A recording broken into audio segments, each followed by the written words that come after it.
Hey everyone, it is Nellie here. I hope you're all having a great day whenever and wherever this is meeting you. And we are in our 5 and 5 series, which is when I come on, I deliver 5 strategies, 5 ideas, 5 reasons, 5 somethings in about 5 minutes or less so that you can get on your way in becoming and developing worth, esteem, and confidence in the young women that you are raising. And so today I wanted to kind of piggyback off of my last message. So the last video I did was about 5 reasons why I have used the Bible, actually, the Christian Bible, in a way to help in my own personal journey and my parenthood journey, even before, long before I was ever a Christian. And you might be like, why? I don't understand. The link is down below. And you can find out exactly why. Why was that a resource in my life? How did it even show up in my life when before I was a Christian, and then how it has come into play since I have become a Christian about, let's say 11 years ago, right about that. So today I wanted to piggyback off of that and say, and talk about the 5 reasons how I use the Bible in my parenting journey and in my own personal journey, again, in developing this worth, esteem, and confidence in my young women and myself, but especially in our young women before the end of the 65-70, which is how many days are in 18 years. And there's this wonderful time frame of the 65-70 all the way up to about the 91-25, which, if you are following the math, that's around 25 years. Sometime within that time, our kids generally leave and launch into life or are released into life. I like to launch my kids, not release them. And so today I want to talk about 5 reasons how I use the Bible. And number one is going to be my morning routine, right? Why is it important to use then? Because it sets my day off with intention, right? I have some notes here and it puts my mind on the right path and direction for my day. It's a reset right then. I wake up, maybe, the day before got away from me. Maybe I didn't sleep all that well the night before. I have some anxiety that I deal with sometimes. Maybe that kept me up the night before, but in the morning, I can be sure that I am resetting and restarting with my morning routine. Okay. And that can look like either doing a study. It can look like me just opening up. I always, always, always, as I have shown you guys before, I always keep my Bible right here on my desk. It is a go-to. You see how it is marked up with so many things in here. You are hard pressed to find a page in here that is not marked up in, some way. I got notes and everything on all these pages.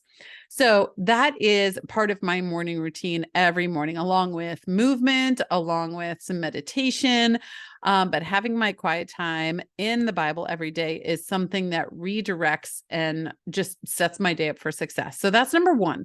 Number two is a Bible study. And you can either do these on your own, right? You can buy one, you can get them through a Bible app, or you can do them in community. And I've done both, and I think that there's wonderful things in both aspects of that. But in a Bible study, you can have community, right? You can build trust, you can build relationships, you can build that worthy peace into other people as they are building it into you as well. And you're learning, and you're getting a bunch of new perspectives from people that have been maybe in your situation, but through a different lens, or maybe they went through it in a different time, or maybe they're already through it and they have seen resolution to it and they are ready to give you a different perspective. So having community and Bible study is wonderful. And also having reflective time in your own Bible study, that again gives you different perspectives from that writer that is talking to you and writing to you, depending on what kind of platform you're using, is so, so rich. Okay. Number three is going to be youth groups. Youth groups. Now, I want to stick on this one just for a little bit, especially because we are in the work of helping raise young women with worth, esteem, and confidence. So in today's world, we really have this like delayed adulthood, if you will. And In some ways that has really served us. In some ways that has really hurt us, because the way that we have done it in our world and in our culture, especially in Western culture, is that our kids are now living with adult freedoms, or requiring or requesting or expecting adult freedoms, while simultaneously having childlike responsibilities. And that discrepancy really wields a lot of conflict. It has a lot of identity crisis in there, right?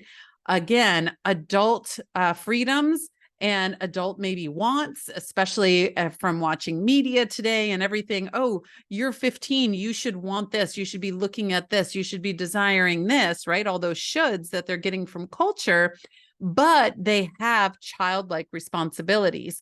And so that is causing this chasm in there of a lot of questioning and a lot of issues.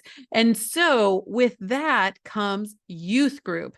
Now, youth groups really just came around within the last 100 or so years because of this discrepancy. It's a way of guidance from not just you as a parent, but a community of people to come alongside and help and offer up perspectives and be a leader, help them grow in their own leadership, right?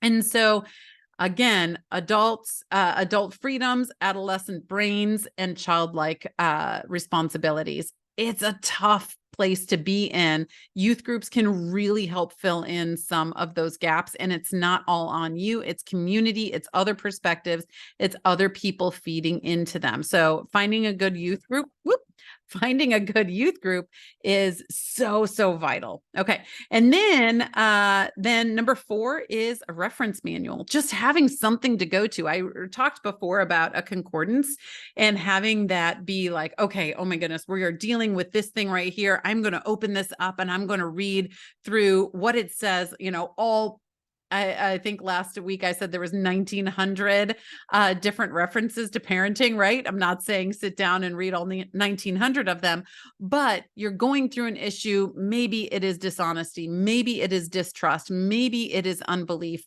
Maybe it is friendship issues. Maybe it is they know something about somebody, but they don't know if they should tell or confront this person or what have you. Those answers are in this book from people that have lived for centuries, and they're tried and true. So you can go there for that. And again, some of those reasons are in the last video I did, linked down below. And then number 5 is all about building this foundation of worth, esteem, and confidence, but as a critical thinking tool. If there is one thing that we are trying to skip over during this generation, with everything being at our fingertips, right? 24/7, you're watching me on a device right now. It is that we are kind of breeding out of our kids the development of a critical thinking tool that they have in their brains. And so if they're not using it, then they're just going to let everything around them make the decisions for them. So using the Bible as a how-to in critical thinking, looking at these different perspectives, having these questions arise, really pondering how they, think about it, what their thoughts are about it, maybe even how they feel about it, is really important and a massive part of their brain development. So using it as a critical thinking tool. And there are great studies like the 40 Scriptures and Conversations that you can download right now as an ebook. That, again, link down below for this. But that right there is a critical thinking tool, gives you a scripture to talk about, asks you some questions that you and your daughter can talk about. And how do you think about, or what do you think about this? How do you feel about this? Have you ever thought about this before, right? What about this perspective? What about this way of doing things? Really starting to get them thinking instead of spoon feeding them their life and thoughts, which is what the first half of childhood is really about. But now it's really leaking into the second half of childhood as well. Now, for the extended version of this, where I really get into some scripture verses and talk more in depth about each one of these, you will find that as bonus material in exactly the 40 scripts and conversations to have when raising daughters. And that link is down below. And hopefully I'll see you on the inside. But until next time, I hope you guys have a great day and I'll talk to you soon. All right. Bye-bye.